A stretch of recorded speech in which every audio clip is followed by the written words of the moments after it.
Salutations, respected viewers. I am George from Ireland. Here I am outside the Banqueting House in London. So this was built in the reign of King James I, also known as James VI, King of Scots. So he inherited the throne of England in 1603 from his first cousin twice removed, Elizabeth I. He came down from Edinburgh here to London and ruled both realms. However, he did not go back to Scotland. So this Banqueting House was part of the Palace of Whitehall, which burnt down in 1698. And when it existed, it was really the whole length of Whitehall Street. You see down there Nelson's Column, almost as far as that. And the opposite direction, you can maybe see a bit of the House of Commons, almost as far as that. But the only bit that survived is the Banqueting House, and it was used for what you can imagine for state dinners. You go inside, you can see Dutch old masters on the ceiling by Peter Boyle Rubens and Bruegel the Younger, Van Eyck, Van Dyck, and so forth. So he died in 1625, and his son Charles I inherited the throne. Charles I had been born in Dunfermline Palace, Scotland, in November 1600. He was unable to walk or talk until he was 2, which is a very significant developmental delay. Anyway, I shan't go through all the particulars of the reign and all his controversies. But what's important about the Banqueting House is he's the one who bought the Dutch old masters and spent enormous sums of money taxing the country without the consent of Parliament. Many people thought that was illegal. And the English Civil War broke out in August 1642, in which Charles I came off the worse for wear. When he was captured, all the parliamentarians wanted to do was not kill him, not imprison him, not depose him, to negotiate, to get him to agree to reduce the scope of the royal prerogatives. And whilst he was parleying with them, he managed to escape, restart the Civil War, captured a second time, and this time they were going to have no mercy.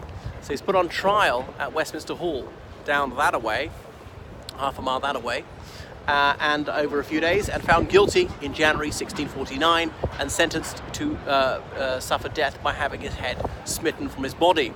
And the sentence was carried out only a couple of days later, right here at the Banqueting House. So a scaffold was built up to the level of a first floor window. You can see where the first floor windows are. Now it was above, you can see his bust there, it was above that. It's been filled in since. And that's where he was put to death. There was a masked headsman, and he'd been held in St James's Palace, and he walked down here under heavy armed escort. He requested a second shirt to wear, lest he shiver in the January chill and people mistake it for trembling with fear. And his chaplain, William Juxon, was there. He hugged his son, Henry, Duke of Gloucester, who was very young. His eldest son, Charles II, had escaped to the Netherlands.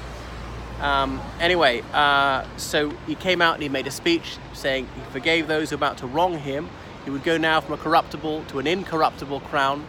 And then he said his orisons and he bowed down on the block, allowing the headsman to sever his head with a single blow. So that was exceptionally merciful. I don't think the headsman was simply trying to show quarter, but successful. They didn't always manage to do it in one fell swoop like that. So he was accorded the exceptional grace of having his head sewn back onto his cadaver before burial. He's been interred in Westminster Abbey over that away since. So that was that Charles I. And a crowd of tens of thousands had gathered here to watch the king be put to death. It was unprecedented for a king to actually be executed. Sometimes they're overthrown and killed in a palace coup, things like that. To be put on trial and sentenced to death, that was an innovation, certainly in this country. So England was 150 years ahead of France in doing that. People always talk about this country as being so royalist, but actually, if you look at it, the English, they overthrew their monarchy before the French did, or almost anybody did. I mean, I know the Roman Republic did, but in modern times.